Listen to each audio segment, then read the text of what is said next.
présentation.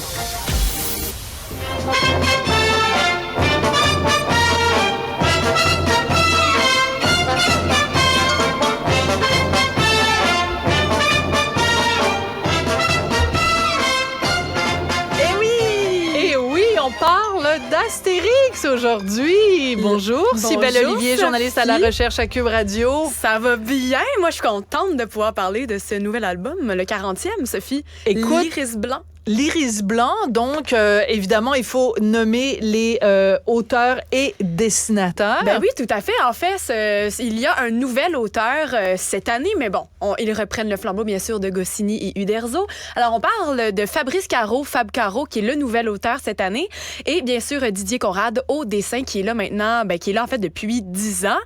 Et surtout, les deux hommes, comme Goscinny et Uderzo avant eux, ne se connaissaient pas. Alors, c'est une toute première collaboration pour poursuivre un succès des 60 dernières années. C'est fou, hein? En fait, même 65 ans l'an prochain pour Astérix et Obélix. Oui, c'est fou. Et c'est surtout... tu sais, moi, c'est mon père qui m'a appris à aimer Astérix et Obélix. Alors, j'imagine que tout le monde qui a un amour pour ça a quelqu'un qui lui en a parlé, qui lui a présenté. Et moi, tu vois, avec ça et avec le succès qui se poursuit, je vais pouvoir le faire possiblement avec mes enfants aussi, parce que c'est un succès qui dure dans le temps, Sophie. Elle n'a même pas encore d'enfants, puis déjà, elle parle d'acheter des Astérix pour ses enfants. Bravo, ouais, Cybèle Olivier. Et toi, t'es tellement prévoyante. T'es tellement prévoyante. Et j'ai commencé à le feuilleter et je me suis fait pipi dessus. C'est rempli. C'est exactement ce qu'on aime, c'est-à-dire des jeux de mots sur, évidemment, les noms de famille et plein de références culturelles. Et je pense qu'il va falloir que je le relise une autre fois, parce que je suis sûre qu'à une première lecture, il y en a qui passent inaperçus. Donc, c'est quoi l'histoire? Avec les dessins aussi, on est plongé complètement. Alors, dans la nouvelle aventure, on troque le sanglier pour des graines, Sophie, et on délaisse la potion magique pour une thérapie de pensée positive. C'est ça, l'Iris Blanc. Mais là, nos héros sont en fait... les héros sont en fait sous l'emprise de Vice-Vertu ou Vice-Vertus, dépendamment comment on veut le dire, qui est en fait un méchant gourou. Donc, dans ce livre, c'est un mélange de philosophes, de politique et des moqueries envers un peu toutes les personnes maintenant sur les réseaux sociaux qui parlent de pensée positive et qui veulent qu'on soit dans le développement de soi. Le bien-être. Et là, on demande en fait à Astérix et Obélix d'être dans le développement personnel, d'être dans le positivisme. Il me semble que ça ne fit pas bien avec nos Gaulois, Sophie. Alors c'est comme si c'était Gwyneth Paltrow. Oui, Gwyneth Paltrow.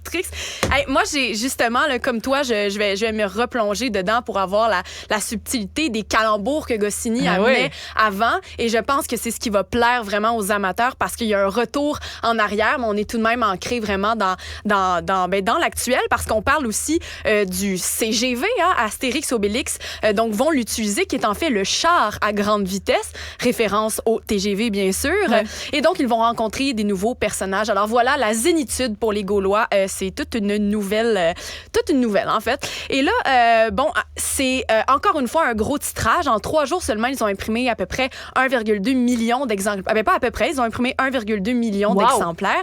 Et j'ai regardé un tout petit reportage de BFM TV à l'intérieur de l'imprimerie qui montrait à quel point il y a un secret alentour de l'impression des Astérix et Obélix. Donc, en premier, il faut savoir que pour... consulter ce qu'on consulte maintenant, il y a eu à peu près 20 000 exemplaires qui ont été jetés aux poubelles. Pourquoi? Parce que l'imprimerie roule en continu parce qu'il faut imprimer 1,2 million. Alors, ces 20 000 exemplaires permettent en fait de calibrer les couleurs. Mais s'il y a un peu trop de rouge là, les bleus seront pas beaux. Et il y a toute cette minutie-là derrière la production. Ce qui fait que il y a 20 000 exemplaires qu'on ne verra jamais, qui ont permis de donner avec exactitude ce qu'on voit aujourd'hui dans les couleurs. 20 000 quand même, c'est pas rien. C'est beaucoup, mais c'est ce que beaucoup d'auteurs espéraient vendre. Espéraient vendre. Puis même encore au Québec, quand on vend 5 000, c'est un excellent vendeur. Là. Mais si c'est pour arriver à la perfection, pourquoi pas? Tout à fait. Et donc, surtout, les auteurs ont parlé de commençaient de chausser les pointures que sont Goscinny et Uderzo. Et en fait, ils expliquaient qu'il n'y a pas de cahier des charges lorsque on leur demande de créer une histoire. C'est comme un grand terrain de sable, mais il y a certains éléments, bien sûr, à respecter. Il y a le banquet final qu'on voit dans toutes les pages, il y a des bagarres, il y a les Romains, il y a des pirates, il y a les jeux de mots, comme on disait tantôt. Mais c'est vu comme étant plutôt un grand projet hollywoodien dont la marque Astérix a le dernier mot. Mais les auteurs et les dessinateurs sont libres, en fait, quand même, de nous apporter une nouvelle histoire. Et pour dire à quel point les deux... C'est des grosses pointures, à quel point Goscinny et Uderzo se ressemblaient beaucoup, étaient presque interchangeables dans leur génie créatif. Donc, c'est quand même un gros défi pour les auteurs cette année. Justement, en écoutant des vieilles entrevues, René Goscinny disait qu'on leur demandait souvent « Vous êtes lequel? » Ils répondaient « Moi, c'est l'autre. » Moi, c'est l'autre. À quel point c'est excellent. Il y avait cette complémentarité. Il y avait une symbiose. Ouais, il y avait une symbiose. Et c'est quand même assez fascinant parce que quand tu lis le livre, tu te dis, OK, c'est pas Uderzo-Goscinny, mais c'est Uderzo-Goscinny. C'est-à-dire qu'il y a toute la finesse, la réflexion, il y a l'esprit Astérix, mais c'est pas la même chose qu'avant. C'est quand même assez fascinant d'être capable de se glisser dans la peau et d'un dessinateur et d'un idéateur et d'arriver avec un résultat comme ça. C'est assez bluffant pour... Oui.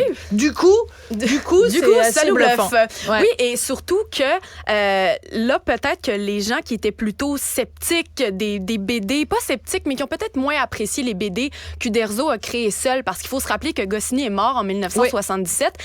Et donc, c'est Uderzo qui a repris le flambeau pour 10 tomes de la série. Et les amateurs, en fait, lui avaient demandé, ils l'avaient supplié de poursuivre parce que ils voulaient absolument que le personnage continue à vivre. Ils disaient que c'était leur personnage et qu'il n'appartenait pas juste à l'auteur. Puis c'est pas parce que lui voulait arrêter d'écrire qu'il devait le faire. Donc, il a poursuivi, mais on lui a reproché, en fait, de pas avoir la plume de Goscinny, évidemment. Et ça a été difficile pour lui. Et finalement, c'est quand vraiment il a cédé les droits et que d'autres se sont réappropriés l'écriture que là, il y a cette espèce d'engouement qui est revenu, comme tu le disais, avec la précision dans les blagues et tout ça. Là, peut-être que là, les gens vont être beaucoup mieux servis maintenant qu'ils l'ont été pour les 10 tomes d'Uderzo avant. Bien sûr, il y en a eu d'autres entre les deux, mais cette période-là, bref, je pense que tu te réfères vraiment au original.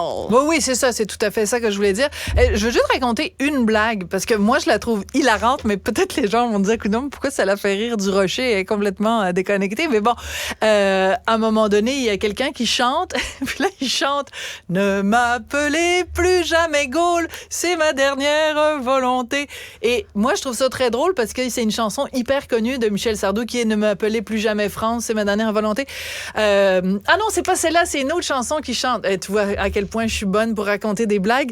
C'est ah oui, il y a une chanson de Sardou où il dit oui, mais voilà, j'habite en France et la France, c'est pas du tout ce qu'on dit.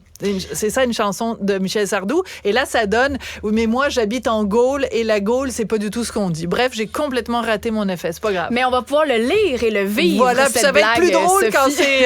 quand c'est dans le livre que quand c'est Duduche qui l'a raconté. Écoute, j'aimerais en disant que ce qu'on peut retenir de ça, c'est vraiment que maintenant, Astérix, grâce à ses nouveaux auteurs, est un personnage qui est campé dans le présent, alors qu'Uderzo, lui, voulait plutôt le garder dans le passé. Je pense que c'est ce qui va faire à nouveau un succès pour Astérix Obélix. Mais on a l'impression que c'est un mélange donc des influences de Gwyneth Paltrow, de Jacinthe René, un côté un peu woke aussi, où ils veulent, et les personnages s'ennuient du temps où on se tapait sur la gueule et où on mangeait, on buvait beaucoup et on mangeait des charcuteries. Le bon vieux temps. C'est bien meilleur que de manger de la luzerne, ça c'est sûr. Un bon vieux sanglier sur le feu. Merci beaucoup, Cybèle Olivier, Merci. Journaliste à la recherche chez Cube Radio. Je sais, je vais arriver à la maison puis mon chum va me dire, Sophie, raconte pas des blagues en ondes. C'est pas drôle. Je me trompe tout le temps. Mais là, écris-le. Ouais, je vais les écrire, mes blagues. Comme ça va être plus drôle. Donc, le 40e album d'Astérix et Obélix, qui est l'Iris Blanc. Merci beaucoup. Je voudrais remercier Audrey Robitaille, Marianne Bessette à la recherche, Tristan Brunet-Dupont à la mise en onde. Merci beaucoup et à très bientôt.